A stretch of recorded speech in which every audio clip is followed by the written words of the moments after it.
지난 수년간, 아니 그보다 더 오래 전부터 미국에서는 크리스마스 전쟁이 계속 벌어져 왔습니다. 크리스마스인데 무슨 전쟁인가? 이것은 영적인 전쟁인데요. 메리 크리스마스라는 이 인사말부터 시작해서 크리스마스에 기독교의 메시지가 공공장소에서 공개적으로 드러나는 것을 방해하는 영적인 공격들이 미국에서는 꽤 오랫동안 지속되어 왔습니다. 그런데 그런 영적인 공격이 심함에도 불구하고 승리하는 소식들이 들려오기에 참으로 감사합니다.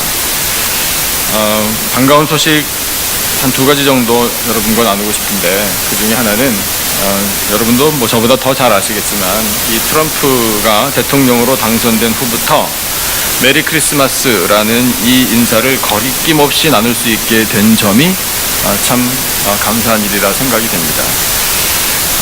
이분이요, 선거 이전에 유세를 할 때부터 그렇게 장담하면서 공언했다고 하죠. 자신이 대통령이 되면 눈치 보지 않고 메리 크리스마스라고 인사를 하겠다, 이렇게 약속을 했답니다.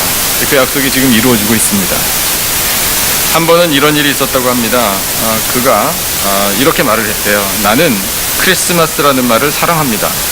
하지만 크리스마스 때 어떤 가게든지 가게에 들어가 보면 크리스마스라는 말을 찾아볼 수가 없습니다.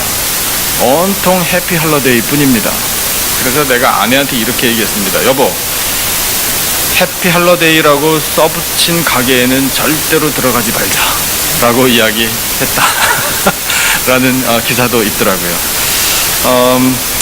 작년 크리스마스 때 있었던 한 가지 반가운 소식도 여러분하고 나누고 싶은데, 미국의 중북부에 미네소타 그 주에 작은 도시가 하나 있습니다. 와데나라는 도시가 하나 있는데, 이 도시의 전통이 아주 오래된 전통, 40년 이상 된 전통이 하나 있는데, 그게 뭐냐면 이 도시의 중심가에 아기 예수님의 탄생을 의미하는 크리스마스 조형물을 시에서 세우는 것이 전통이었답니다. 그런데 작년 크리스마스 때에 그 동네에서 가장 구두쇠 중에 한 사람이라고 할 수 있는 악명 높은 어떤 양반이 크리스마스 장식은 나와 같은 무신론자들에게는 부적합하다 라는 메시지를 반기독교 인권단체에다가 연락을 취했습니다. 반기독교 인권단체가 이름이 있는데 FFRF라고 Freedom from Religion Foundation 이라는 단체인데, 이 단체가 오바마 행정부가 들어서면서부터 활동을 시작해서 하여튼 미국 전역을 다니면서 기독교 문화가 특별히 강한 지역, 교회가 부흥하는 지역, 이런 데만 골라 다니면서 기독교 문화를 무너뜨리는 작업을 해온 단체입니다. 그래서 그 단체가 이 정부의 비호를 받고 엄청나게 활동을 많이 해서 그런 기독교 문화가 많이 사라지고 또 교회가 힘들어하는 그런 사례들이 있어서 이 FFRF라는 단체는 아주 의기양양하게 활동을 펼쳐온 그런 단체입니다. 그러니까 그 단체에다가 이 양반이 이제 제보를 한 거예요. 그래서 그 단체가 이 와데나 시에 공식적으로 협박을 가하기 시작했습니다. 당신들 그렇게 하면 안 된다. 이거는 위법이다. 당장에 그 예수 그리스도 이 조형물을 치우지 않으면 법적인 절차로 들어가겠다 라는 위협을 가했습니다. 시를 고발하겠다고요. 그래서 시 당국은 그런 위협을 계속, 그런 협박을 계속 받고, 또 이 크리스마스 아기 예수님 조형물이라는 이 이슈로 말미암아 고소나 고발당하는 것을 원치 않아서 시 당국에서 그 예수님 조형물을 치워버렸습니다. 그렇게 되면 이제 이 시에는 비록 작은 시지만 크리스마스에 예수님이 사라져버린 거나 마찬가지가 된 거예요. 물론 뭐 조형물이 예수님을 전체를 의미한다라고 볼 수는 없지만 그렇게 되었습니다. 하지만 조용한 어떤 혁명과 같은 일이 일어났어요. 신앙이 독실한 어떤 남자분이 계신데, 이 남자분 이름이 데니 스월스키, 이름이 좀 어려운데요. 이 양반이 갑자기 운동을 시작했어요. 외치기 시작했어요. 뭐라고 했냐면, 우리가 예수님 탄생하신 이 성탄절을 이렇게 보낼 수는 없습니다. 우리는 우리 생일날 요란하게 잔치하지 않습니까? 그런데 예수님이 세상에 오신 예수님 생일에 예수님도 없이 무슨 크리스마스를 우리가 축하하겠습니까? 이건 말도 안 됩니다. 라고 외치면서 우리 각자의 집에 예수님의 조형물을 설치하십시다. 이렇게 외쳤어요. 그런데 그렇게 시작한 일에 그 도시에 사는 수백 명의 사람들이 호응을 했어요. 그래서 집집마다 예수님을 상징하는 조형물을 크리스마스에 설치했어요. 그렇게 된 덕분에 시가 그동안 시 중심에 설치했던 예수님의 그 조형물보다 훨씬 많은 예수님의 조형물들이 온 도시를 뒤덮었다라는 소식입니다. 여러분, 우리가 그런 일을 대할 때 뭐 그랬나 보지 이러면서 넘어갈 수도 있겠지만, 생각해 보세요. 여러분, 예수님은 경배를 받기를 원하시는 줄로 믿습니다. 그 외에도 여러분 아마 인터넷을 이렇게 찾아보시면 이런 영적인 크고 작은 이런 싸움에서 믿음의 사람들이 승리하고 있고 하나님께서 그렇게 인도하신다라는 그런 증거들을 얻으실 수 있을 겁니다. 오늘 주신 말씀을 통해서도 여러분, 하나님이 우리에게 원하시는 것이 있다라는 것이 분명히 드러나죠. 여러분, 우리 말씀을 통해서 하나님의 마음을 깨닫게 됨이 은혜인 줄로 믿습니다. 하나님께서는요, 아기 예수님을 우리에게 보내주시고 우리의 경배와 찬송을 받기를 원하신다. 이것을 우리가 분명히 알 수 있습니다. 아기 예수님이 세상에 오실 것을 메신저를 보내서 메시지를 주셨는데, 그 메시지를 받은 사람들이 누군지 우리가 본문을 통해서 이미 알고 있어요. 목자들입니다. 그 목자들이 형편이 어땠나? 밤에 밖에서 자기 양떼를 지켰다 라는 이 짧은 구절이지만 우리가 짐작해 볼 수 있습니다. 여러분, 목자들 사는 게 넉넉했을까요? 아니면 힘들었을까요? 힘들었다는 걸 의미해요. 헛간이라도 양떼들을 그 안에 다 집어넣고 단단하게 잘 마무리하고, 그러고 자기들도 집에 들어가서 얼마든지 편하게 쉴 수도 있을 텐데, 이 목자들은 그만큼의 형편도 안 되었다는 겁니다.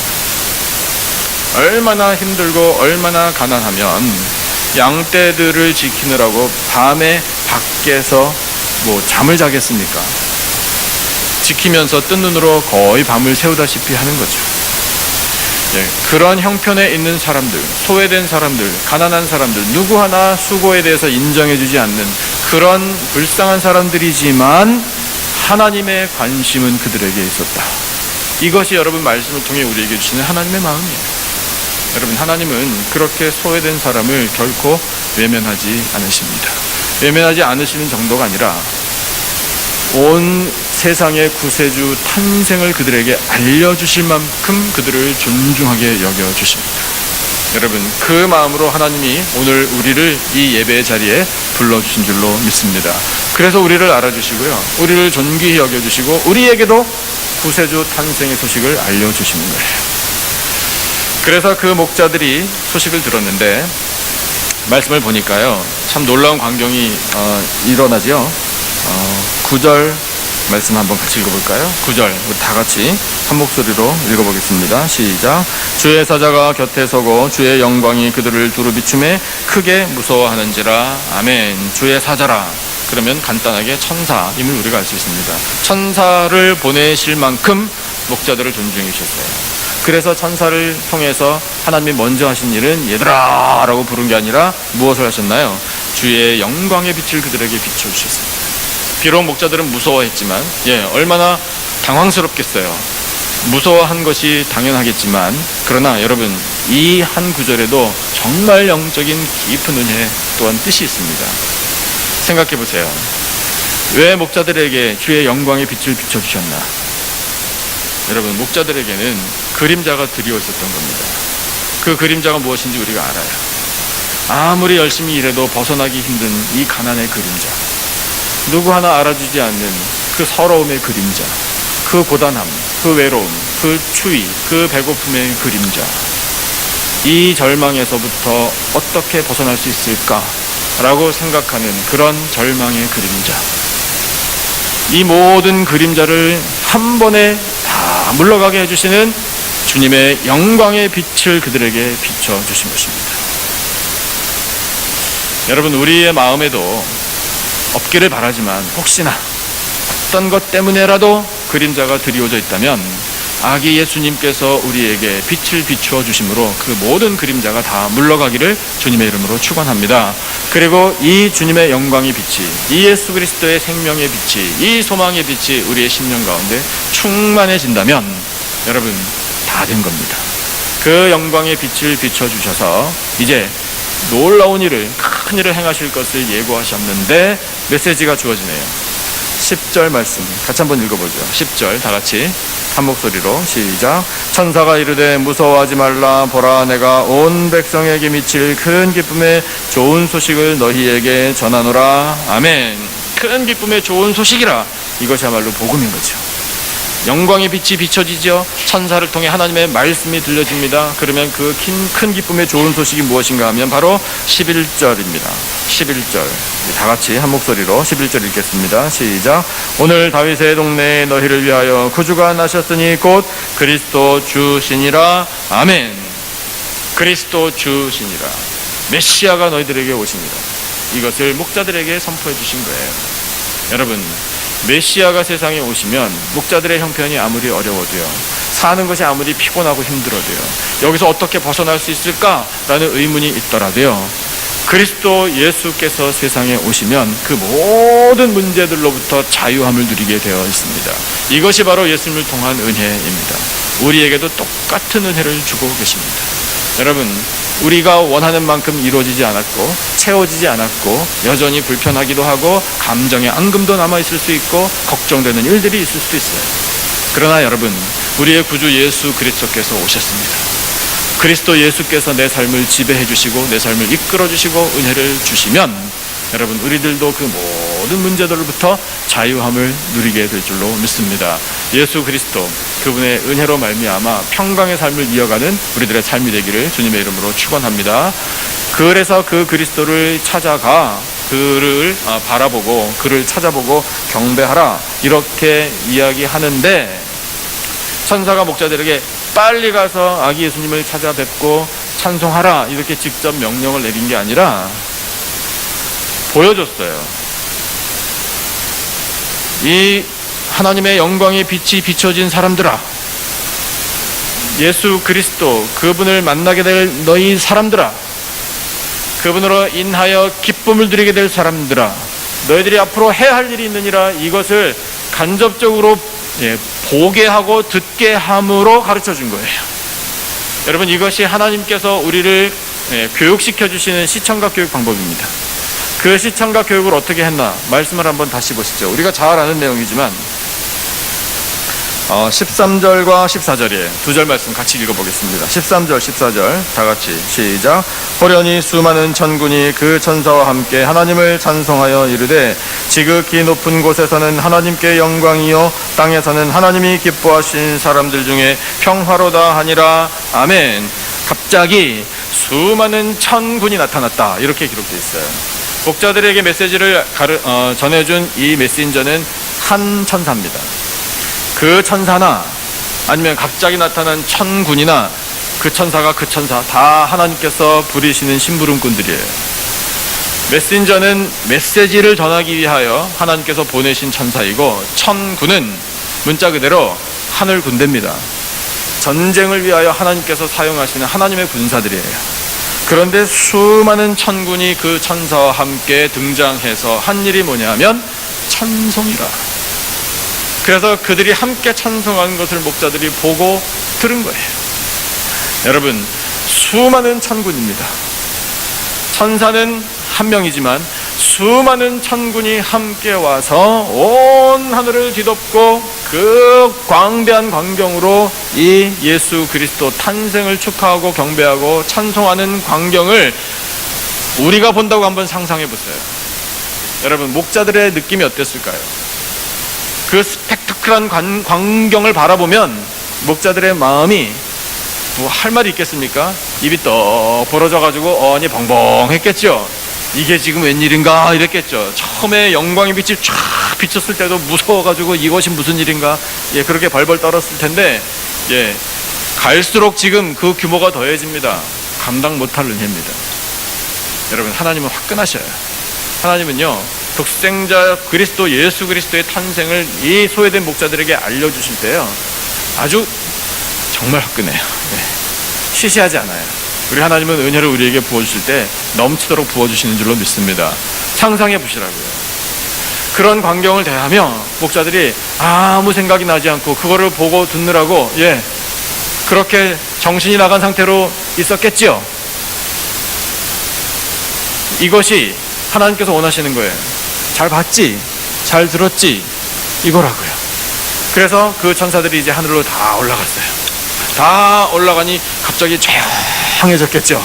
네, 그렇게 되니 목자들이 정신을 번쩍 차린 거예요. 우리가 지금 뭘 봤나, 뭘 들었나, 가슴에 남아있어요. 정신을 차리고 우리가 들은 메시지, 이제 가서 아기 예수님을 찾아야 하지 않겠느냐. 그래서 간 거예요. 그 갔어요. 가서 마리아를 찾고 아기 예수님을 찾고 만났습니다. 만나서 대화를 나눴어요.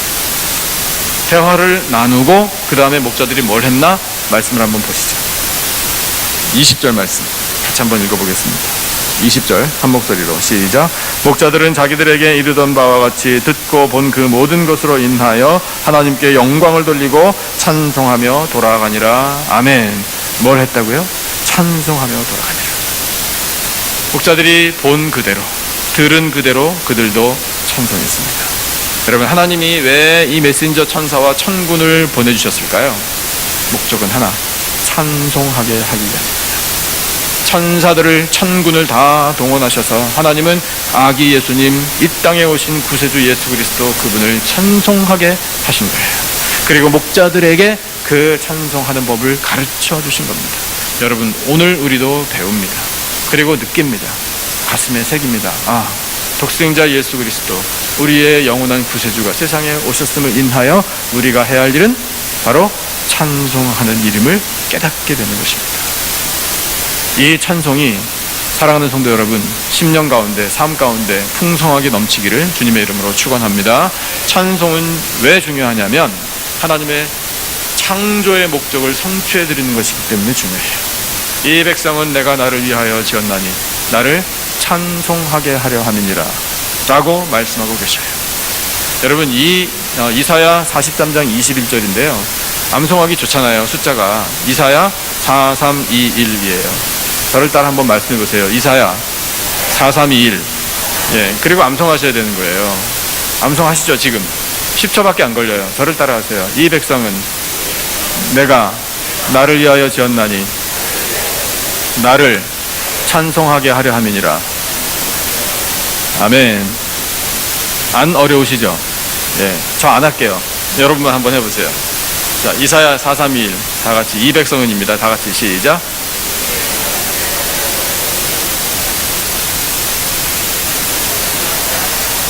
뭐더라? 예. 나를 찬송하게 하려 함이니라. 아멘. 하나님이 우리의 생명을 창조하신 목적이 찬송해. 찬송 어디 갔느냐? 찬송 듣고 싶다. 독생자를 보내줬다. 뭐 하느냐? 입 딱 다물고 있을 거냐? 근엄하게 할 거냐? 근엄해야죠. 네, 우리 경망스러우면 안 되는데 근엄하다 보니 찬송을 잃어버린다? 여러분, 이건 심각한 문제예요. 세상에 맞춰 살다 보니 메리 크리스마스라고 함부로 얘기했다가는 나에게 올 피해가 있을 것 같다? 여러분, 독생자 보내주신 하나님 섭섭하셔요. 내가 세상 눈치 보라고 독생자를 보내준 줄 아느냐? 이러시면 어떻게 되는 거예요? 여러분, 우리는 그런 일에 전혀 위축될 필요가 없는 사람들입니다. 여러분, 우리가 섬기고 우리가 믿는 전능하신 하나님 못하실 일이 없는 줄로 믿습니다. 우리를 지켜주시는데 하나님의 능력이 짧겠습니까? 메리 크리스마스 외치고 독생자 오심을 기뻐합니다. 찬송하겠습니다. 네, 그 찬송을 부르는 데 있어서 무엇이 장애물이 되겠습니까? 하나님이 원하시는 것은 우리의 찬송입니다. 독생자 예수 그리스도 세상에 오시고 그분이 나를 구원하여 주셨다라는 사실로 인하여 평생토록 영원토록 찬송하는 심령들이 되시기를 주님의 이름으로 축원합니다. 시편 116편 말씀에 이런 말씀이 있어요. 시를 지은 사람이 이렇게 고백하면서 찬송을 드린 구절인데 제가 읽어보겠습니다. 시편 116편 12절부터 15절인데요. 내게 주신 모든 은혜를 내가 여호와께 무엇으로 보답할까? 내가 구원의 잔을 들고 여호와의 이름을 부르며 여호와의 모든 백성 앞에서 나는 나의 서원을 여호와께 갚으리로다. 그의 경건한 자들의 죽음은 여호와께서 보시기에 귀중한 것이로다. 아멘. 아까도 말씀드렸지만 일부 예배에 출석하시는 우리 교회 인꼬부부로 유명하신 우리 장로님 권사님 다 잘 기억하시죠? 지난 주간에 급성 폐렴이 또한 급성 폐혈증으로 번져서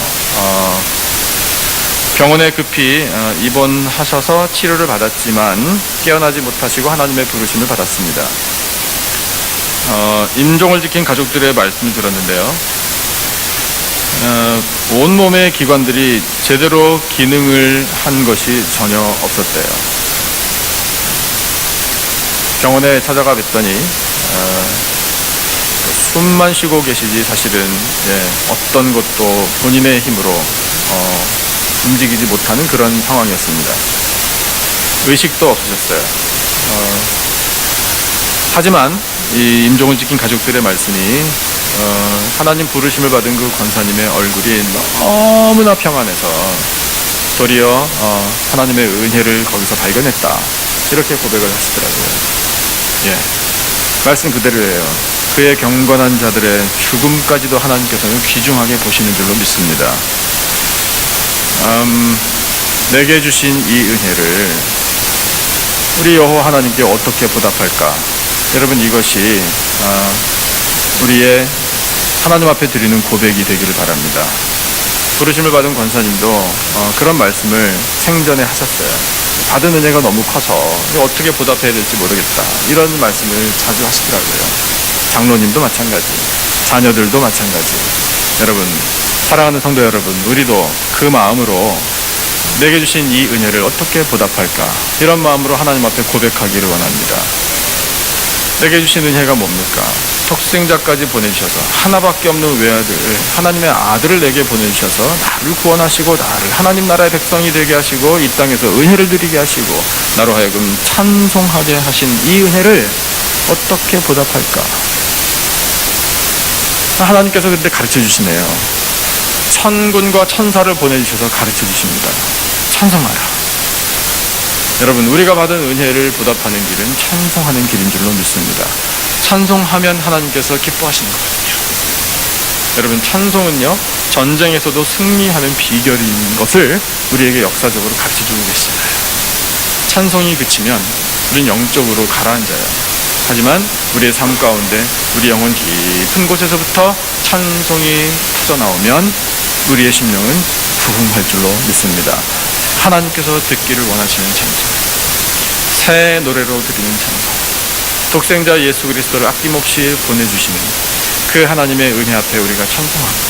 우리가 아무리 소외되어 있고 아무리 우리의 마음에 그림자가 드리워져 있고 아무리 형편이 좋지 않아도 여러분, 우리의 삶을 기억해 주시고 우리를 사랑하시는 그 하나님께서 예수 그리스도를 통해 우리에게 생명의 빛을 비추어 주시는 줄로 믿습니다.